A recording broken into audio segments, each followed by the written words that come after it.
प्रतुल जी, आप लोगों को चुनाव से पहले क्यों याद आया ये common civil code? Uniform civil code तो पिछले 70-80 वर्षों से हमारे पार्टी के एजेंडा में रहा है। जो भी देश का हित चाहता है ना, वो यूनिफॉर्म सिविल कोड पर केंद्र सरकार बिल लाएगी तो उसका समर्थन करेगा। कुछ तथाकथित मुस्लिम वोट बैंक की राजनीति करने वाले राजनेता इसका विरोध कर रहे हैं।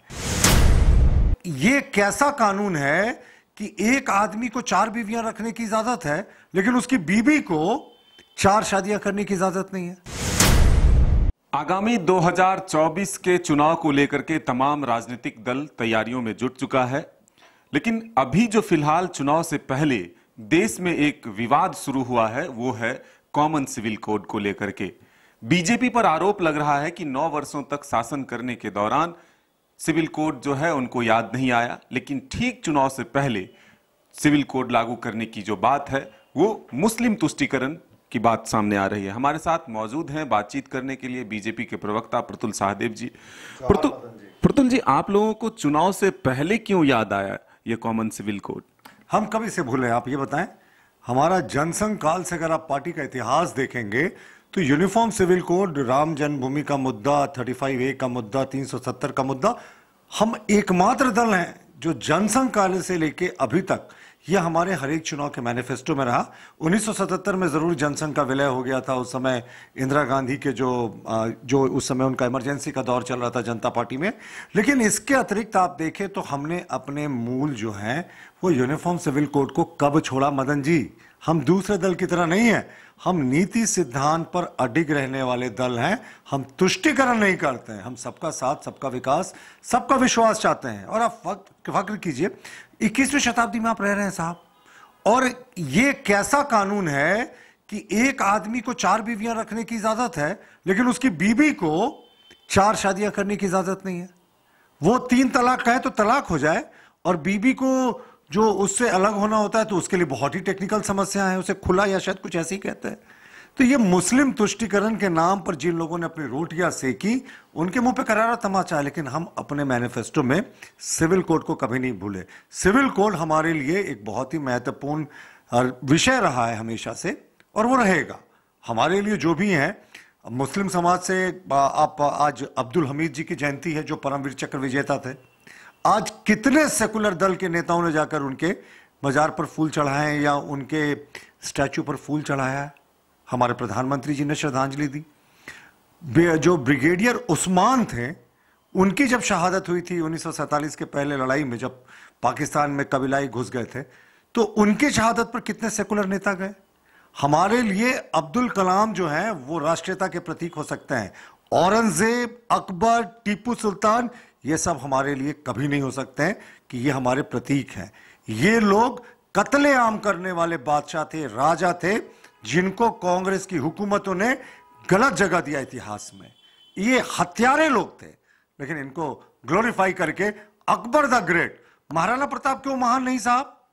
महाराणा प्रताप ने तो इनसे बड़ी बड़ी लड़ाइयां लड़ी थी। कहा जाता है कि घास की रोटी खाकर लड़ा था इसी अकबर के खिलाफ। तो अकबर कैसे महान हो गया, महाराणा प्रताप क्यों नहीं? अकबर के नाम पर रोड, औरंगजेब का नाम पर रोड, अब तो चंगेज खान और इसके नाम पर भी ये रोड कर दिए होते। लेकिन ये सीधा आरोप विपक्ष का है कि बीजेपी के पास 9 वर्ष थे, लेकिन उस दौरान उन्होंने चर्चा नहीं की इसको लेकर के। लेकिन ठीक चुनाव से पहले देश में एक माहौल तैयार करना चाहते हैं, धर्म के आधार पर कार्ड खेलना चाहते हैं बीजेपी। धर्म के आधार पर क्यों? एक देश, 2 निशान, 2 विधान, ये तो हमारा शुरू का है। 2 झंडे कभी नहीं चलेंगे। और कश्मीर के लिए तो हमारे संस्थापक श्यामा प्रसाद मुखर्जी जी ने बलिदान दिया था।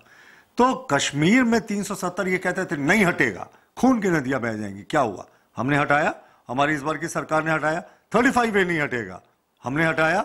ट्रिपल तलाक, आप सोचिए मुस्लिम महिलाओं के लिए किस तरीके से उनको बुर्के में कैद रखा जाता है और 3-3, 4-4 शादियां की जाती हैं। और प्रोग्रेसिव मुस्लिम फैमिलीज में ऐसा नहीं होता। लेकिन अभी भी जो मौलवी है ना, तथाकथित रूप से जो इस्लाम की गलत व्याख्या करते हैं, उनके द्वारा ये कुप्रथा भी चलाया जा रहा है। ये भी हमने समाप्त किया। तो अब मुस्लिम बेटियों के लिए जो हमारी सरकार ने इंसाफ दिया, आपको क्या लगता है कि कोई महिला चाहेगी कि उसके पुरुष की 3 और पत्नियां हो? सच बताइए, कभी कोई किसी के मन में ऐसी इच्छा होगी? तो ये तो हमारे एजेंडा में था। देखिए, हमने राम मंदिर का सपना साकार किया। हमें लगता है दिसंबर जनवरी में राम लल्ला जी का बड़ा भव्य मंदिर का उद्घाटन होगा। ये तो नारा लगाते थे ना, मंदिर वहीं बनाएंगे लेकिन तारीख नहीं बताएंगे। अब तो तारीख भी आने वाली है। और 370 और 35A के बारे में भी ऐसी ही भ्रांतियां थी। तो हम लोगों ने धीरे धीरे करके अपना एजेंडा लागू किया और लॉ कमीशन ने साहब सुझाव मांगे हैं।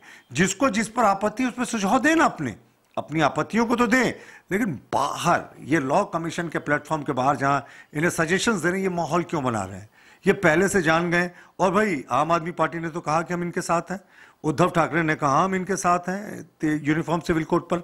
जो भी देश का हित चाहता है ना, वो यूनिफॉर्म सिविल कोड पर केंद्र सरकार बिल लाएगी तो उसका समर्थन करेगा। हाँ, ये समर्थन की उम्मीद आप कांग्रेस से नहीं कर सकते। ये वही कांग्रेस, याद आपको शाहबानो केस में जब सुप्रीम कोर्ट ने जजमेंट दिया था तो उस महिला को न्याय देने की जगह कांग्रेस ने सुप्रीम कोर्ट के जजमेंट को पलट दिया था। लेकिन ये आरोप लग रहा है कि मुस्लिमों को टारगेट करके उनके जो रीति रिवाज हैं उसको बदलने के लिए ये कोड ला रहे हैं। बीजेपी सीधे तौर पर जो है चुनाव से पहले एक माहौल को बदलने के लिए इस तरह का प्रयास कर रहा है। एक सेकुलर देश बताएं जहां शरिया का कानून चलता हो, एक सेकुलर देश बताएं। मैं इस्लामिक देश की बात नहीं कर रहा हूं। देखिए, किसी के जन्म एक सेकुलर देश नहीं है साहब जहां शरिया का कानून चलता है। अब बड़ा कन्वीनियंट है इनके लिए ना, क्रिमिनल लॉ में नहीं भाई, उसमें सबके लिए एक कानून हो। अब इस्लामिक कंट्रीज में क्या है, अब चोरी करेंगे तो हाथ काट दिया जाएगा।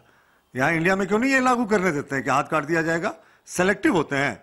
अगर ये कोई अगर उसका चरित्र खराब है तो उसको कोड़े से मारने की सजा दी जाएगी, पत्थर से मारकर मार दिया जाएगा। क्यों नहीं शरिया कानून को यहां वो क्रिमिनल लॉ में लागू करवाते हैं? सेलेक्टिव मत होइए। बीवियां रखने की बात होगी तो आपको शरिया कानून याद आ जाता है, और जब सजा की क्रिमिनल लॉ ज्यूरिस्प्रूडेंस की बात होगी तो शरिया लॉ को भूल जाते हैं और आप एक ही तरफ का देखने लगते हैं, कहते हैं नहीं साहब हमारे लिए तो क्रिमिनल लॉ चाहिए। देखिए, हम लोग कह रहे हैं ना कि हम किसी के खिलाफ नहीं, हम चाहते हैं कि मुस्लिम बेटियों के साथ न्याय हो। और आप एक चीज बताएं, गोवा तो एक ऐसा राज्य है जहां 61 वर्षों से यूनिफॉर्म सिविल कोड लागू है। वहां तो आज तक कोई परेशानी नहीं हुई, जबकि वहां क्रिश्चियंस की आबादी बहुत अच्छी संख्या है। तो जैन है साहब, जैन भी एक माइनॉरिटी है, पारसी माइनॉरिटी है, सिख माइनॉरिटी है, किसी से विरोध का स्वर नहीं निकल रहा। लेकिन कुछ तथाकथित मुस्लिम, और सिर्फ कुछ, मैं मेजोरिटी की बात नहीं कर रहा हूं, कुछ तथाकथित मुस्लिम वोट बैंक की राजनीति करने वाले राजनेता इसका विरोध कर रहे हैं। क्यों साहब? माइनॉरिटी खतरे में क्यों है? आप देखिए, पारसी जितना फ्लरिश करने वाला, जितना संपन्न कोई दूसरी जाति, दूसरा धर्म नहीं है। सिख जितना एंटरप्रेन्योर करने वाला किसी दूसरे धर्म में आपको लोग मिलेंगे नहीं। इसी तरीके से सबसे ज्यादा इनकम टैक्स देने वाले जैन कम्युनिटी के लोग हैं, जो 1% भी नहीं है। तो बाकी माइनॉरिटीज को प्रॉब्लम नहीं है, लेकिन कुछ तथाकथित मुस्लिम के वोट बैंक की राजनीति करने वाले नेताओं को आपत्ति। साहब, यूनिफॉर्म सिविल कोड एक रियलिटी है इस देश की भलाई के लिए, प्रोग्रेस के लिए, महिलाओं को इज्जत देने के लिए, मुस्लिम महिलाओं को इज्जत देने के लिए। फाइनल पॉइंट मदन भाई, आप ये बताएं कि जब कोई घर बनता है, प्रधानमंत्री आवास योजना बनती है, सड़क बनता है, पानी बनता है, पानी का कहीं कुछ सिस्टम होता है, तो क्या उसका सब लोग धर्म के लोग इस्तेमाल नहीं करते हैं? तो कहां हम तुष्टिकरण कर रहे हैं? हम तो सबको साथ लेकर चलने की कोशिश कर रहे हैं। और यूनिफॉर्म सिविल कोड तो पिछले 70-80 वर्षों से हमारे पार्टी के एजेंडा में रहा है। तो बिल्कुल आपने सुना कि देश की तरक्की के लिए, विकास के लिए एक कानून बने और एक देश में एक कानून चले, इसको लेकर के कॉमन सिविल कोड लागू करने की तैयारी बीजेपी की है। अपने सहयोगी नितिन के साथ मदन सिंह, न्यूज बायोस्कोप, रांची।